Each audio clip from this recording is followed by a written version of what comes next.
السلام علیکم عزیز طلباء، آج ہم آپ کی کتاب میرا اقبال میں سے نظم کریں گے اور اس نظم کا عنوان ہے خطاب بجوانان اسلام۔ یہ نظم علامہ اقبال نے لکھی۔ علامہ اقبال نے 1911 میں کہی، لیکن سب سے پہلے 1914 میں انجمن حمایت اسلام کے جلسے میں پڑھی۔ اس زمانے میں دنیا اسلام کے حالات بہت نازک تھے۔ مسلمان جو تھے ان کے علاقوں پر قبضہ کیا جا رہا تھا اور مسلمان قسم پرسی کی حالت میں تھے۔ اس صورتحال سے تمام مسلمانوں کو دکھ تھا اور اقبال نے یہ نظم انہی حالات کے پیش نظر کہی۔ اس نظم کا مرکزی خیال یہ ہے کہ آرام پسندی انسان کو اپنے بلند مقاصد کے حصول سے دور کر دیتی ہے۔ بلند مقصد حاصل کرنے کے لیے خود کو مسلسل محنت اور جفاکشی کا عادی بنانا چاہیے۔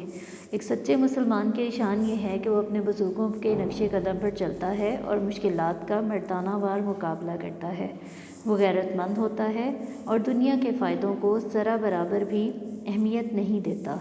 دنیا میں عروج علم کی بنیاد پر حاصل ہوتا ہے، جس کی اہمیت اقتدار سے زیادہ ہے۔ شکریہ۔